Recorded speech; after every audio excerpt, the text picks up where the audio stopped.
Buenas noches a todos y a todas. En que pese el adelantado de la hora, y voy a ser muy breve, pero quiero saludar al compañero Julio Fuentes, presidente de la CLATE, al compañero João Domingos, presidente de la CSPB, que fueron fundamentales en la gestión de este encuentro, que es decorrente de la primera jornada internacional que realizamos en Porto Alegre y que contó con el apoyo de los dos y también del compañero Antonio Neto, presidente de la CSB, Central de Sindicatos Brasileños, hoy representado por el compañero Wilson Weber. Bueno,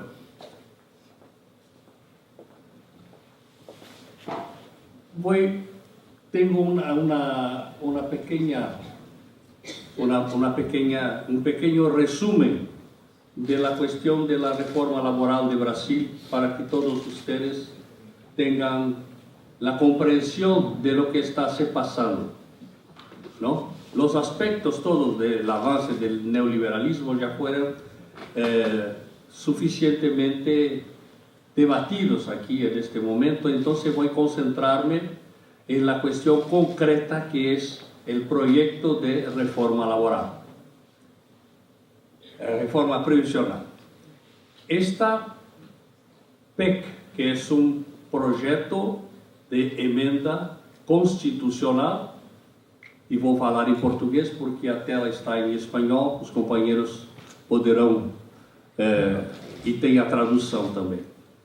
Essa PEC é muito pior do que a PEC anterior apresentada pelo governo Temer, segundo análise do próprio DIAP, que é o Departamento Intersindical de Assessoria Parlamentar, que nós utilizamos como referência no Brasil. Ela penaliza a todos os trabalhadores públicos e privados. Ela torna isonômico, ou seja, dispensa igual tratamento a todos os trabalhadores públicos e privados. E com isso, deixa de fora, a exemplo do Chile, aos militares. Os militares continuarão, como no Chile, com o sistema anterior, com o sistema atual, que é o sistema público. O estado mínimo e a austeridade, até a tela seguinte. Essa reforma laboral, a previsional do Brasil, previdenciária, é uma decorrência da reforma trabalhista. A reforma trabalhista que foi transmitida à população como tendo o objetivo de criar mais empregos, produziu um aumento do desemprego de 4,8% para 12,3%. Ou seja, multiplicou por 3 praticamente o desemprego.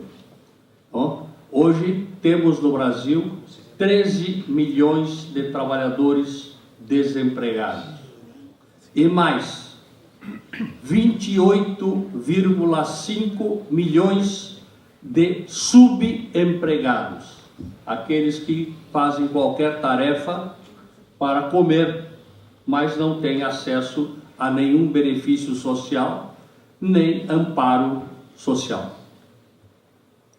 Essa soma nos faz refletir, é quase a população da Argentina. São mais de 41 milhões de pessoas ou sem emprego ou subempregadas no Brasil. Isso é um escárnio. Até 2015, pode passar a nova tela, até 2015 a nossa previdência era superavitária. Tanto que o governo criou um mecanismo chamado DRU, né, que é a desvinculação das receitas das receitas da União, permitindo que a União retirasse da Previdência 20% inicialmente para utilizar em outros setores. Depois o governo elevou para 30%. Então, dá para se notar que ela era superavitária. Pois bem, a partir desta nova realidade, onde temos 41 milhões e meio de trabalhadores desempregados ou sem emprego, evidentemente que a situação piorou. E isso é uma decorrência da reforma trabalhista. Todos terão, segundo a proposta, que se aposentar com as mulheres com 30 anos e os homens com 35 anos de contribuição.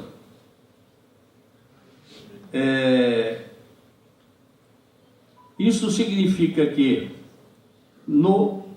os trabalhadores da iniciativa privada, segundo o próprio levantamento do IBGE, Instituto Brasileiro de Geografia e Estatística, que é órgão do governo, ficam em média 5 meses desempregados por ano. Trabalham 7 meses e nos outros 5 ficam na informalidade procurando um novo emprego. Então, pelos nossos cálculos, os nossos advogados previdenciários chegaram à conclusão de que um trabalhador da iniciativa privada vai ter que trabalhar mais de 50 anos para obter os 35 anos de contribuição e se aposentar. Como todos sabem, não sei aqui se é a mesma realidade, no Brasil, um trabalhador com 50 anos não consegue mais emprego. Então, ele estará condenado a receber apenas o benefício de prestação continuada, que hoje é um salário mínimo, mas que pela proposta do governo corta pela metade, passará a ser menos da metade. O salário mínimo hoje são R$ 1.080 e o benefício o governo quer rebaixar para R$ 400. Então vejam que a situação é terrível. Pelos novos cálculos que se faz, a média atualmente para se aposentar com o teto da Previdência Social, que é em torno de R$ 5.800, que equivale a $1.400 aproximadamente, é feita uma média dos 80 últimos salários.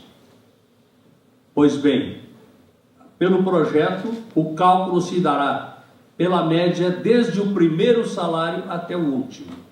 Ou seja, um trabalhador que hoje se aposentaria com R$ 3.200 passará a se aposentar com R$ 2.200.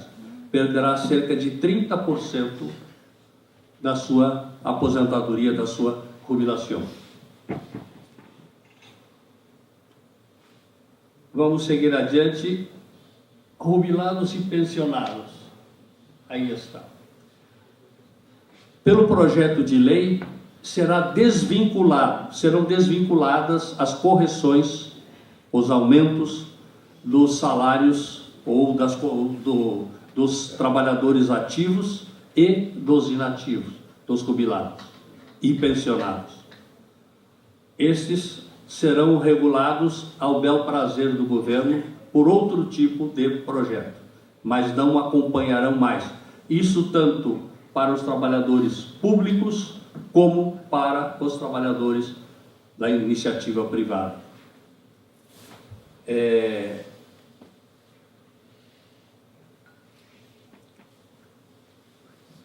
A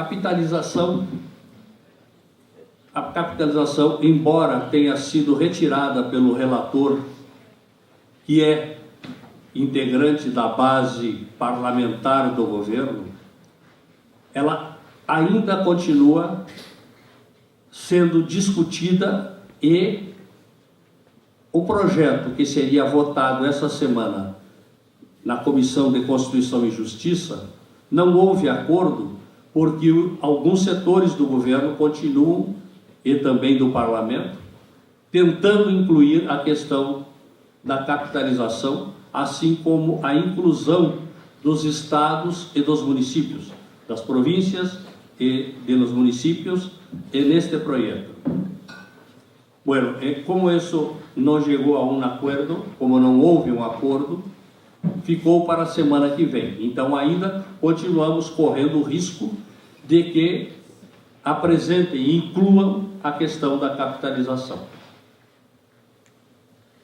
Continuamos trabalhando para que isso não ocorra.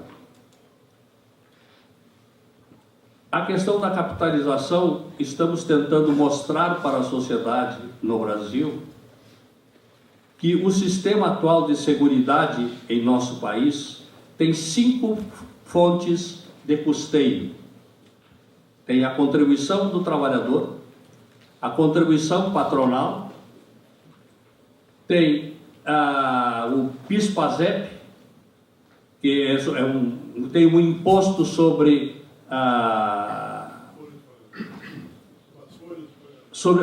um imposto sobre a folha de pagamento e sobre os jogos de azar, loterias e essas coisas. Então são 5 fontes que constituem a Seguridade Social. O governo tira fora todas as 4 e deixa somente a contribuição do trabalhador para mostrar que é inviável. Pois bem, se com essas 5 fontes de custeio o governo diz que é inviável manter as aposentadorias públicas e o sistema solidário, imagine-se na capitalização, onde só o trabalhador vai aportar, só ele vai contribuir. Evidentemente que, se fizermos um cálculo de 10% sobre o salário, que seria o recolhido para esse fundo de capitalização, após aposentar-se, ele teria direito a viver 3 anos. Depois do 3º ano, acabaria a sua capitalização, e ou ele se suicidaria, ou ele conseguiria um filho para sustentá-lo. Ou seja, não há opção. Quero registrar aqui, na próxima tela, o aumento dos protestos. No Brasil, durante um largo tempo, a população ficou anestesiada pelo discurso massivo de que tinham que consertar o Brasil.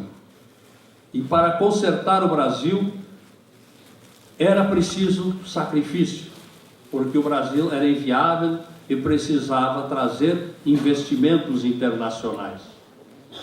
E a população acreditou, tanto que elegeu este governo, que está aí, fazendo trapalhada após trapalhada. E isto provocou que as centrais sindicais brasileiras se unissem, a CSB, a CUT, a Nova Central, a Força Sindical, a CGTB, com lutas, CTB e CGTB, enfim, todas as centrais, as confederações e os movimentos sociais, para começar a dar uma resposta ao governo. Também foi muito importante o despertar do movimento estudantil, que durante muitos anos ficou anestesiado pela propaganda da individualização, ou seja, o sucesso é individual. O empreendedorismo, se você não conseguir vencer, é porque você não é competente, não é bom e, portanto, tem que ficar de fora. Pois bem, os estudantes começaram a se mobilizar, fizeram grandes manifestações em todo o país e, por último, no dia 14 de junho, mês que passou, realizamos uma grande manifestação e greve em todo o país, que envolveu cerca de 43 milhões de trabalhadores em todo o país, com manifestações, greves, enfim, com atividades em mais de 250 cidades do país. Pois bem, isto alertou as autoridades e, evidentemente, que teve repercussão dentro do Congresso Nacional.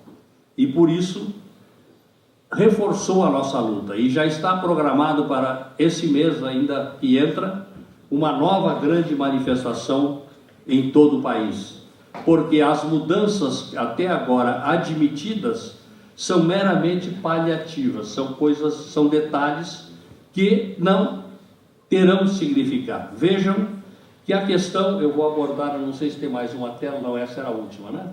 Bom, eu então vou me permitir fazer um comentário adicional, que é o seguinte: essa idade de 62 anos para a mulher e 65 anos para o homem, que está no projeto, ela é meramente uma referência, porque ela poderá e será alterada sempre que, sem precisar de projeto de lei, sempre que o Instituto Oficial IBGE constatar ou anunciar aumento da expectativa de vida. Portanto, quando a mulher achar que completou 62 anos e vai se aposentar, já estará, a exigência será de 63, 64, 65, e espera-se que daqui a 10 anos essa expectativa esteja em 70 anos para a mulher e 75 para os homens. Então, na realidade, isto é um crime. E nós estamos lutando para manter o nosso sistema, que é um sistema público e solidário. Nós queremos saudar essa iniciativa da CLAT, da CSPB e de todas as entidades que se somaram na organização, porque achamos que esse tema é um tema que tem que ser levado em toda a América Latina e no Caribe.